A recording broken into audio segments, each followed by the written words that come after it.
तारीख थी 28 दिसंबर 2022। सुबह के लगभग 6 बज रहे थे। तभी पश्चिम बंगाल के हावड़ा जिले के एक अस्पताल में एक व्यक्ति रोते हुए आता है और कहता है, रास्ते में मेरे साथ 3 लोगों ने मारपीट की है और मेरी पत्नी को गोली मार दी है। गोली लगने की बात सुनकर ही अस्पताल में हड़कंप मच जाता है और डॉक्टर भागते हुए कार तक आते हैं। गोली बिल्कुल कान में सटाकर मारी गई थी। जांच के तुरंत बाद गाड़ी में पड़ी महिला को मृत घोषित कर दिया जाता है। पता करने पर पता चलता है कि मरने वाली महिला कोई आम लड़की नहीं बल्कि झारखंड की जानी मानी एक एक्ट्रेस है। वैसे तो इनका असल नाम रिया कुमारी था, लेकिन एंटरटेनमेंट इंडस्ट्री में यह ईशा आलिया नाम से काफी फेमस थी। क्योंकि मामला काफी हाई प्रोफाइल लग रहा था, इसलिए पश्चिम बंगाल की पुलिस तुरंत हरकत में आती है और जांच पड़ताल शुरू हो जाती है। शुरुआत में ही पुलिस को कुछ ऐसे सबूत मिलते हैं जिससे पूरे केस का रुख बदल जाता है और फिर जैसे जैसे जांच आगे बढ़ती है, काफी हिला देने वाले सच सामने आते हैं। पुलिस वालों को जो पहले कहानी सुनाई गई थी, हकीकत उससे बिल्कुल उलट और काफी खौफनाक थी। आखिर ईशा आलिया की हत्या किसने की थी और इस केस में अब तक क्या हुआ, इसे जानने के लिए वीडियो में आगे बने रहिए। तो चलिए शुरू करते हैं इस केस की कहानी के बारे में। ईशा आलिया जो स्थानीय मूवीज की जानी मानी एक्ट्रेस हुआ करती थी, यूट्यूब की दुनिया में इनके लाखों चाहने वाले थे। रिया का जन्म एक मिडिल क्लास फैमिली में हुआ था, लेकिन इनके सपने काफी बड़े थे। पढ़ाई के साथ साथ इन्हें बचपन से ही एक्टिंग का शौक था और इसी शौक को पूरा करने के लिए ये मौके की तलाश में लग जाती हैं और छोटी सी उम्र में ही इन्हें यह मौका मिल भी जाता है। बहुत कम उम्र में ही यह एक म्यूजिक एल्बम का हिस्सा बनती है।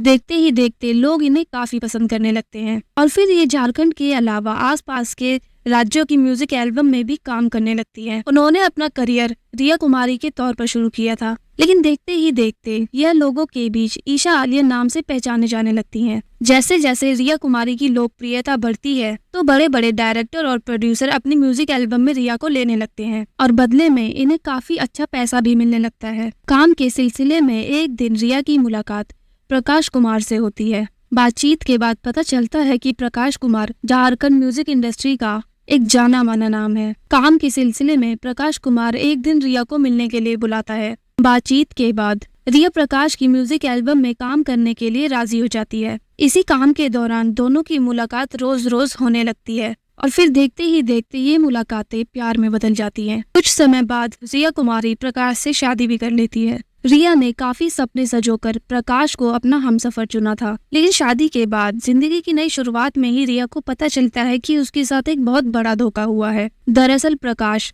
पहले से ही शादीशुदा था और उसके 3 बच्चे भी थे, मगर ये बात रिया से वह छुपाए रखता है और धोखे से रिया को अपनी दूसरी पत्नी बना लेता है। कमाल की बात तो यह थी कि इसने अपनी पहली पत्नी को भी तलाक नहीं दिया था। शुरू में इस बात को लेकर रिया और प्रकाश में काफी झगड़ा होता है और रिश्ते बिगड़ जाते हैं, लेकिन एक समय बाद दोनों का रिश्ता सामान्य हो जाता है।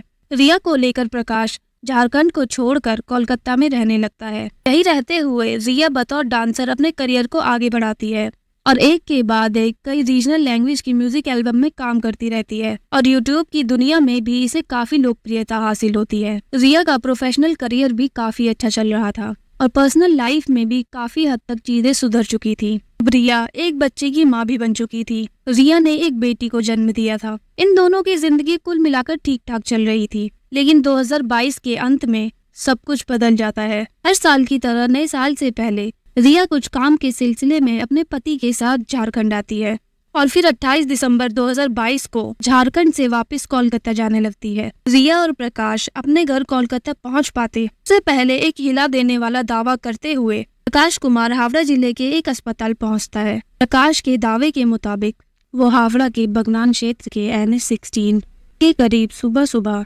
कुछ जरूरी काम से गाड़ी से उतरा ही था। अभी 3 नकाबपोश लोग वहां आते हैं और प्रकाश के साथ मारपीट कर उसका सामान लूटने लगते हैं। ये सब देखते ही रिया अपनी 3 साल की बेटी को गाड़ी में छोड़कर बाहर उतरती है और प्रकाश की मदद करने के लिए आ जाती है। प्रकाश के बयान के मुताबिक वो तीनों गुंडे लूटपाट करने की कोशिश करते हैं। जब रिया बदमाश को रोकने की कोशिश कर रही थी, तभी एक बदमाश अपनी बंदूक निकालता है और रिया पर चला देता है। प्रकाश के मुताबिक उसके साथी लूटपाट की घटना सुबह 5 से 6 बजे के बीच हुई थी कि गोली रिया को गाड़ी के बाहर मारी गई थी, इसलिए तुरंत ही वो बदमाश वहां से भाग जाते हैं। उसके बाद प्रकाश रिया को गाड़ी में डालकर हॉस्पिटल की तलाश में इधर उधर भटकता है। थोड़ी दूर जाने पर कुछ लोग प्रकाश को दिखाई देते हैं प्रकाश उनसे पूछता है कि आसपास कोई अस्पताल है क्या। जवाब में लोग वहाँ के स्थानीय अस्पताल के बारे में प्रकाश को बताते हैं। प्रकाश भागते हुए अपनी पत्नी को लेकर उस स्थानीय अस्पताल में जाता है और सारी बातें बताता है। प्रकाश की बातें सुनते ही डॉक्टर की एक टीम गाड़ी तक आती है और जांच करते ही कंफर्म कर देती है कि रिया कुमारी की मौत हो चुकी है। रिया की मौत की बात सुनते ही प्रकाश पागलों जैसी हरकतें करने लगता है और चीखना चिल्लाना शुरू कर देता है। इसके बाद हॉस्पिटल प्रशासन के द्वारा दी गई जानकारी के बाद कोलकाता पुलिस की एक टीम भी हॉस्पिटल पहुंच जाती है और कागजी कार्रवाई करने के बाद रिया के शव को पोस्टमार्टम के लिए भेज दिया जाता है, जबकि प्रकाश को वहीं बैठने के लिए कहा जाता है। जिस गाड़ी से रिया और प्रकाश ट्रैवल कर रहे थे उस गाड़ी को पुलिस जब्त करके फोरेंसिक जांच के लिए भेज देती है। पुलिस प्रकाश से घटना के बारे में पूछताछ शुरू करती है। शुरुआती तौर की पूछताछ में ही प्रकाश का बयान बदलने लगता है। पहले वो कहते हैं कि वो मोशन करने के लिए गाड़ी से उतरा था। थोड़ी देर बाद वो कहने लगता है कि बेटी रोने लगी थी इसलिए हम गाड़ी से उतरे थे। कुल मिलाकर बदलते बयान से पुलिस संतुष्ट नहीं हो पाती है और प्रकाश से पूछताछ का सिलसिला लंबा होता चला जाता है। पूछताछ में पुलिस वालों को प्रकाश बताता है कि जैसे ही वो गाड़ी से उतरा अचानक से 3 लोग आए और उससे मारपीट करने लगे। जब वो तीनों प्रकाश को मार रहे थे तो बीच बचाव करने के लिए रिया वहां आती है। प्रकाश के मुताबिक रिया के आते ही उन तीनों में से एक व्यक्ति अपनी पिस्टल निकालता है और रिया पर फायर कर देता है। पुलिस को प्रकाश के इस बयान पर भरोसा नहीं होता है क्योंकि प्रकाश के शरीर पर चोट के एक भी निशान नहीं थे। ऐसा कैसे हो सकता है कि एक तरफ दूसरे को गोली मार दी जाए जबकि उसी के साथ मौजूद दूसरे शख्स को खरोच भी ना आए। प्रकाश ने दावा किया था कि NH-16 के महेश रेखा ब्रिज के पास उसने अपनी कार रोकी थी। पुलिस इस पर भी सवाल करती है क्योंकि यहाँ पर कोई भी पार्किंग की सेवा नहीं थी, तो आखिर प्रकाश अपनी कार यहाँ पर कैसे रोक सकता है। पुलिस के सामने प्रकाश बयान देता है कि 3 लोगों ने उन पर हमला किया। जब पुलिस इस दावे की पुष्टि के लिए वहां के CCTV को खंगालना शुरू करती है, पुलिस को एक भी ऐसा CCTV फुटेज नहीं मिलता है जिससे ये पता चले कि कोई भी प्रकाश की गाड़ी का पीछा कर रहा हो। मतलब कुछ भी संदेहजनक नहीं था। इतनी पूछताछ के बाद शक के दायरे में प्रकाश कुमार खुद ही आ जाता है। हालांकि पुलिस किसी भी कार्रवाई से पहले कार की फोरेंसिक जाँच की रिपोर्ट और रिया की पोस्टमार्टम रिपोर्ट का इंतजार करने लगती है। जब रिया की पोस्टमार्टम रिपोर्ट आती है तो एक अलग ही खुलासा होता है। प्रकाश के मुताबिक 3 लोगों ने उन पर करीब सुबह के 6:30 बजे हमला किया था, लेकिन पोस्टमार्टम रिपोर्ट में दावा किया जाता है कि रिया को लगभग रात के 1 बजे के आसपास ही गोली मारी गई है। कार से जुड़ी रिपोर्ट भी पुलिस के सामने आती है तो पुलिस का प्रकाश पर शक यकीन में बदल जाता है। दरअसल फोरेंसिक रिपोर्ट के मुताबिक कार में 9 mm का खोखा मिलता है। तो अगर प्रकाश के दावे के मुताबिक रिया को गोली कार के बाहर मारी गई थी तो आखिर ये बुलेट का खोखा गाड़ी के अंदर क्या कर रहा था। यहाँ पर पुलिस अपनी जांच कर ही रही थी कि रिया की मौत की बात सुनकर रिया की मां और उसका भाई रांची से कोलकाता आ जाते हैं और प्रकाश पर अपनी बेटी की हत्या का मामला दर्ज करवाते हैं। ये लोग एक और भी दावा करते हैं कि कुछ दिनों पहले रिया और प्रकाश का एक झगड़ा हुआ था। उसके बाद प्रकाश घर छोड़कर चला गया था। हालांकि वो अचानक से एक दिन घर आया और रिया को कोलकाता लेकर चला गया। रिया की मां एक और दावा करती है कि इससे पहले भी प्रकाश ने रिया की जान लेने की कोशिश की थी मगर वो तब बच गई थी। अब पुलिस वाले प्रकाश से सख्ती से पूछताछ करने का सिलसिला शुरू करते हैं तो आखिर प्रकाश कुमार का सारा झूठ बेनकाब हो जाता है। पूछताछ में किए गए खुलासे के मुताबिक रिया ने प्रकाश से शादी जरूर कर ली थी, लेकिन ये शादी बस प्रकाश ने रिया का पैसा हड़पने के लिए की थी। रिया को दिखाने के लिए वो अपनी पत्नी से अलग रहता था, जबकि वास्तव में वो अपनी पहली पत्नी के कांटेक्ट में अभी भी था। शादी के कुछ समय बाद ही प्रकाश रिया को अपने रास्ते से हटाने की साजिश में लग जाता है, लेकिन कई कोशिशों के बावजूद वो कामयाब नहीं होता है। अंत में प्रकाश कुमार अपने एक भाई संदीप कुमार के साथ मिलकर रिया को मारने की साजिश करता है और ये सभी मिलकर प्लानिंग करते हैं कि क्यों ना रिया की हत्या कर दी जाए और फिर इस हत्या को लूटपाट की कोशिश में की गई हत्या का रूप दे दिया जाए। इसके बाद ही प्रकाश रिया के पास वापस आता है। कुछ दिनों तक खुशी खुशी रिया के साथ रहता है और फिर अपनी साजिश को अंजाम देने के लिए रिया को लेकर कोलकाता के लिए निकल जाता है, लेकिन रास्ते में रिया को नींद आ जाती है तो प्रकाश कुमार का भाई संदीप कुमार रिया के कान में सटाकर गोली मार देता है। इसके बाद संदीप वहां से भाग जाता है, जबकि इस मर्डर को लूटपाट की कोशिश में की गई हत्या का रूप देने के लिए प्रकाश रिया के शव को गाड़ी में रखकर बड़ी सावधानी से आगे बढ़ता रहता है और फिर अस्पताल ले जाकर अपनी बनी बनाई कहानी सुनाता है। हत्या के अगले दिन यानी 29 दिसंबर 2022 को ही प्रकाश कुमार को गिरफ्तार कर लिया जाता है। प्रकाश ने अपने कबूलनामे में अपने भाई संदीप कुमार को भी शामिल बताया था, इसलिए पुलिस की कई टीमें संदीप की तलाश में लग जाती हैं और फिर फाइनली 31 दिसंबर 2022 को संदीप को भी गिरफ्तार कर लिया जाता है।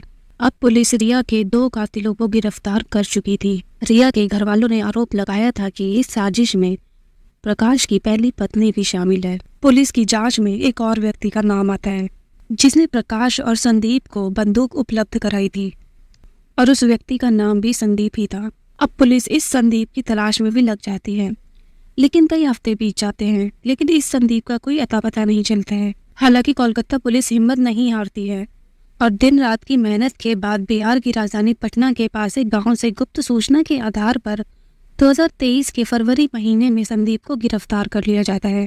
पुलिस को इस दर्दनाक हत्याकांड में शामिल तीनों आरोपियों का पता चल चुका था, लेकिन पुलिस अभी भी इस हत्या के वास्तविक कारणों का पता नहीं लगा पाई थी। पहले तो दावा किया गया था कि प्रकाश सिर्फ रिया से पीछा छुड़ाना चाहता था, लेकिन आगे की जांच में पता चलता है कि दरअसल प्रकाश लाखों के कर्ज में डूबा हुआ था। उसके कुछ फिल्मी प्रोजेक्ट फ्लॉप हो गए थे, इसलिए वो कर्ज चुका नहीं पा रहा था। इसी के बाद वो तय करता है कि अगर रिया की एक्सीडेंटल मौत हो जाए तो इंश्योरेंस का पैसा उसे मिल जाएगा। इन पैसों के बल पर वो अपना कर्जा भी चुका सकता है और फिर ऐश की जिंदगी भी काट सकता है। प्रकाश अपना ये प्लान अपने भाई को बताता है और इसी के बाद ये लोग तय करते हैं कि रिया को खत्म कर दिया जाएगा और फिर प्लानिंग के तहत 28 दिसंबर 2022 को रिया की हत्या कर दी जाती है। जब रिया की हत्या की गई थी उस समय रिया की 3 साल की बेटी भी कार में मौजूद थी।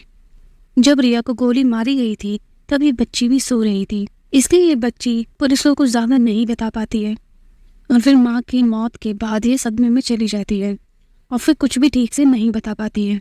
फिलहाल इस केस की बात करें तो ये तीनों आरोपी जेल की हवा खा रहे हैं। ये पूरा मामला अभी कोर्ट में चल रहा है और पूरी सुनवाई के बाद ही सज़ा का ऐलान होगा। वैसे तो ये अदालत तय करेगी कि रिया के कातिलों को क्या सज़ा दी जाए, लेकिन आपके अनुसार अगर इन आरोपियों का गुनाह साबित हो जाता है तो क्या सज़ा मिलनी चाहिए? कमेंट बॉक्स में अपनी राय ज़रूर दें और अगर आपको ये वीडियो पसंद आई हो तो वीडियो को लाइक और चैनल को सब्सक्राइब ज़रूर करें। धन्यवाद।